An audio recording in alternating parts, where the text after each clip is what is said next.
Hello, everyone. Um, I'm gonna do a review on my Springfield Prodigy 4 1/4. I'll go over a few things that I've done to the pistol and its performance. Some things I like, some things I don't. So far, I love the pistol. It's a fast gun. It wants to be shot fast. Um, I'm actually using this as a EDC. I am very familiar with the 1911 platform, and I do like the Commander style pistols. They are, to me, especially in 9 mil, perfect. So let's get into it and ta-da. Like, subscribe, share, all that shit. So what I did to the pistol, it shot great out of the box. The parts in it were MIM parts, molded, injected metal parts. So I went on to Wilson Combat, and it is clear. And there we go. So when I first got the pistol, I went through all the parts, all the MIM parts, cleaned them up, polished them, worked great. So I wanted to be sure that, no, you were already outside. You're not going back out. No, be a good girl. So I wanted to be sure the pistol was going to work. So I ended up from Wilson Combat. I ordered their spring kit. There was 2 spring kits, carry and competition. So I ordered the carry.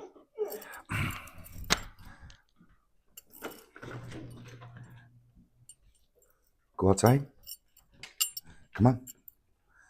Well, what are you whining about? What are you whining about? You're interrupting me. Yes, you are. My big booty goody. Come on.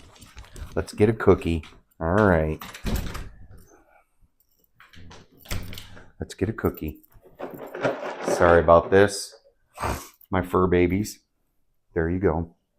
There you go. So I ordered a spring kit from Wilson Combat. I ordered the hammer, firing pin,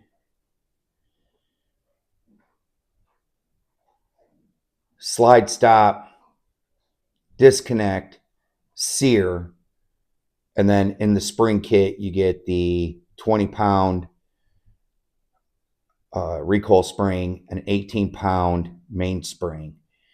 So I did have the 20-pound recoil spring in here, but it seemed kind of heavy for this particular pistol.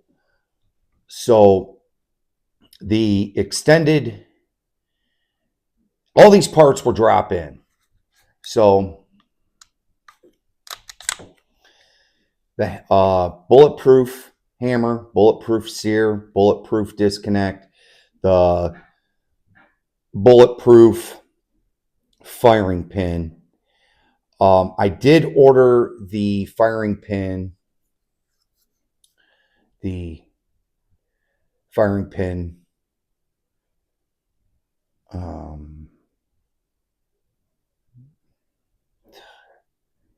holding plate, whatever. I forgot the name of it, but it doesn't work because the way the Prodigy is made, this part where the optic plate is in the rear sight, it's flat on the top to where it'll slide up in there, and most of your 911s are this curved area. So I've been kind of playing with it a little bit to get it to work. I'm not too concerned about that. The extended slide release, I did have to uh, trim it down to where this will work. I still got to round it out to give it a little, so it's not so sharp on that corner. I left the trigger the same. In the spring kit, you get the recoil spring, the main spring, the hammer spring, which is 2018.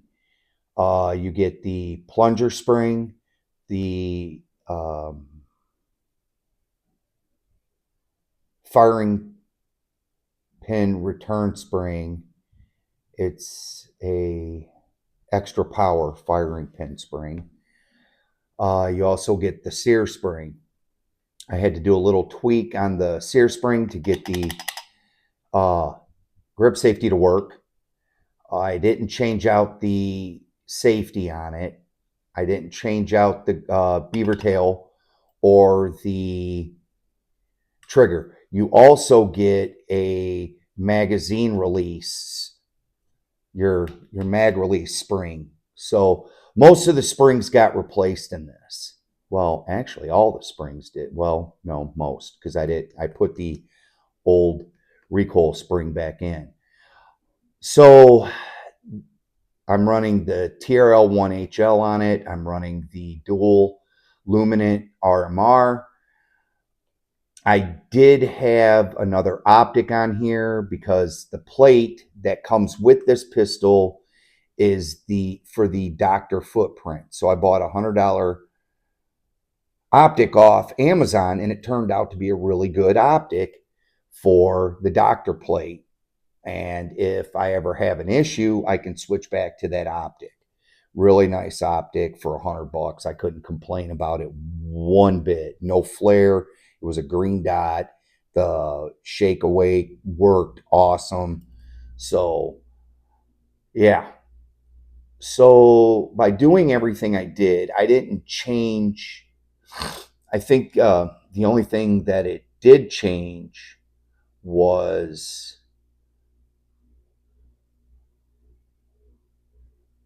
how the hammer operates.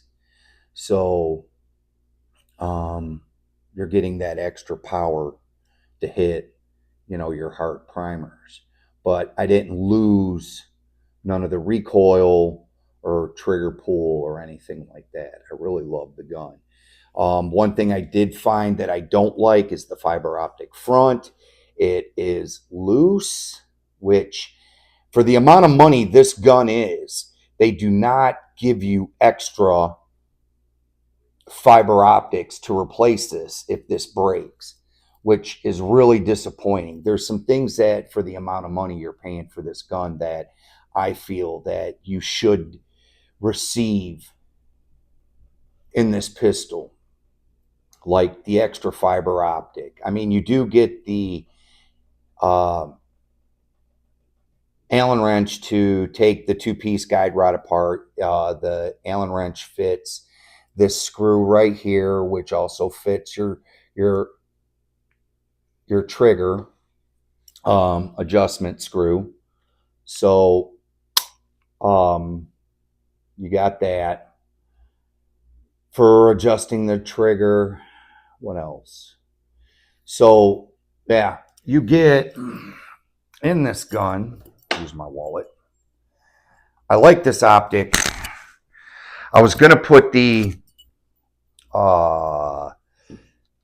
SRO on this gun, and I found that the SRO on this gun, I'll have to go get my Glock because I took this off my Glock. You get the SRO hangs over. So on some videos that I did see, they were getting stovepipes. And when they slowed down their camera to see what was causing the stovepipe, they thought it was ammo or the springs. It turned out it was the actual optic. Once in a blue moon, under the right circumstances, the spent casing was coming out and bouncing off the optic back into the breech. So I went with, that's why I put the RMR on it. So it comes with two 20 round mags, and they are loaded. This is my EDC, and one 17 round mag. What I have found out is that guys were saying that there's some other things I did too, also, that I would literally have to take it apart to show you. So you load the first round in, it pulls it off, but the next round it was being stripped also. So when you drop your mag, that round was falling out. Now I found that on the 20-pound hammer or recoil spring, I wasn't getting that issue. It's only on the factory recoil spring. So if somebody knows what the poundage is on the factory, put it in the comments below, because I'd like to know. Maybe go up a pound or two on that spring. Not too much, but enough. I also bought these these are Checkmate magazines. After I did all the work, I got these magazines, and I got them through Gun Mag Warehouse, $40 a piece. So they do stick out just a little bit. So if you had a magwell, you would have enough room. It would be enough room to where you could still strip out these mags. So $40 a piece as opposed to $60 a piece. So when you buy the gun, you get the 17 and a 20. I use my discount code to buy another 20 round mag. So I got 5 mags for it. And I know there's people out there, oh, it's $1,400 gun, blah, blah, blah. You shouldn't invest that. You have to invest that much into a gun out of the gate. I like to tinker, especially with 1911s, because 1911s are so customizable to the individual that you can have whatever you want on the gun. Kind of like a Glock, but it's a 2011. But you're still using a 1911 frame, 1911 slide, 1911 barrel. The grip module is what gives it its double stack. Now, I also polished the feed ramp on the barrel and the chamber on the barrel. Also, the chamber and the feed ramp I polished, because some people were saying they were having issues with it. And when I got mine, I didn't have any. I went ahead, once again, polished the feed ramp and the chamber. Just went ahead and did it. There's things I went ahead and did on this gun before I even took it to the range to shoot it. Like before I got all my parts, I cleaned up all the MIM parts, put it back together. The gun shot great. I still have the issue where it hangs up on the disconnector, which I filed a little bit of a bevel onto the slide, polished that whole area up, and it doesn't do it all the time, but it does do it once in a while. Like I said, it's a great gun. If you like 1911s, you like to tinker, the Prodigy is a great gun for that. And I know there's other 2011s, 1911 double stacks out there that you can manage with. But the Prodigy is built off of the 70 series 1911s. So that's why I went with the extra power fire pin spring, is that if it does fall, the firing pin still can, even if the safety's on. The 80 series has that firing pin disconnect, like on your Glocks, Berettas, so forth, your SIGs. So yeah, that's my Springfield Prodigy. I'm going to show why I didn't go with the SRO real quick. I have to go get my Glock. I forgot to bring it. I'm trying not to make this video so long. Keep it short, sweet, innocent. So we'll do a price comparison here in a second. So, ooh, shoot. So here's the SRO. If you hold them up, barrel to barrel, 4 1/4, da da da da da.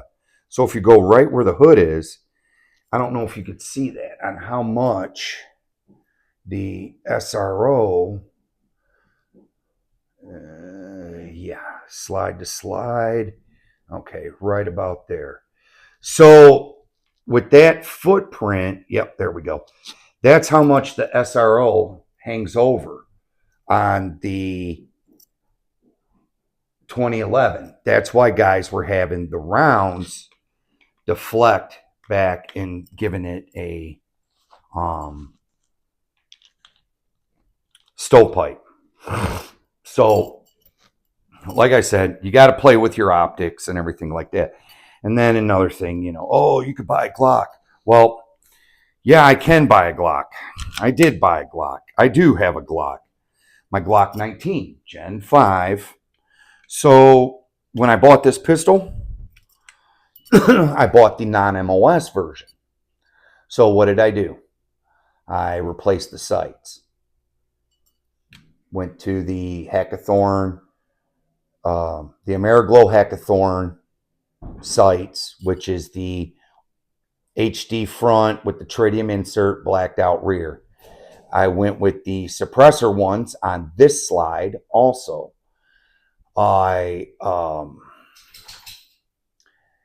So I made this slide.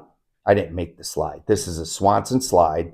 I searched for it because I don't like how certain slides have the lightning cuts, and this was the closest I could find to an OEM slide, aftermarket slide that I did like. So it's got the Radian after ramjet barrel with the afterburner microcomp.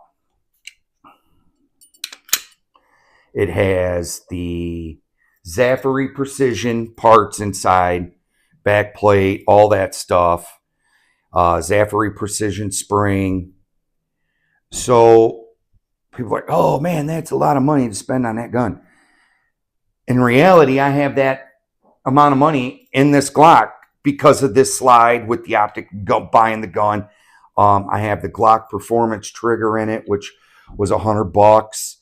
So you're gonna, you know, if you're gonna trick up a Glock, you're gonna spend this kind of money on this gun. So yeah, you're just better off getting that gun.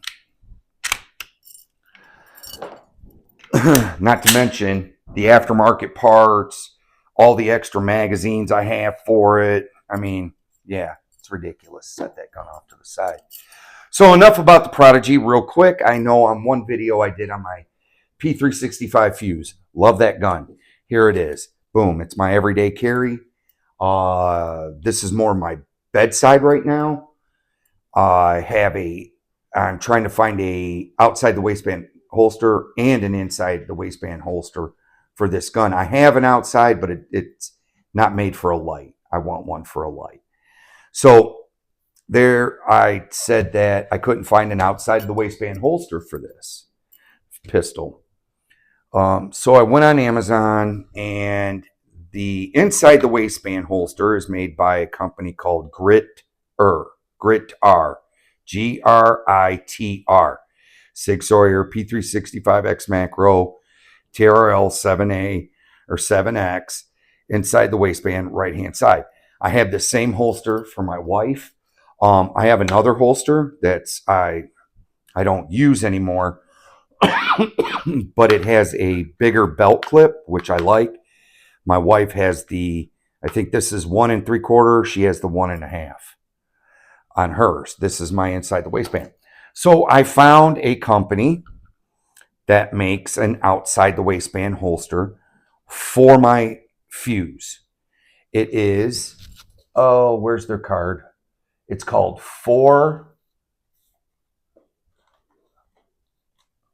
here we go.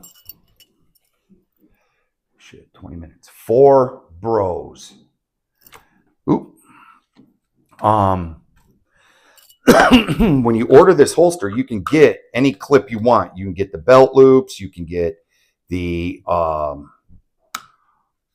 what is this? The Uncle Mike's or whatever clip for it. Sorry. There we go. So it retains, pinch, you put it on your belt, and Blade Tech, sorry. And it's the Blade Tech Lock. You can get the belt loop, you can get the QLS system for this also. You just, when you order the pistol, you go to the drop down menu, you order your outside the waistband clip for it, and you can add in whatever else you want to add in with it. And this holster fits great, and you can adjust the cant, you know, to give it whatever you want. And that's the holster.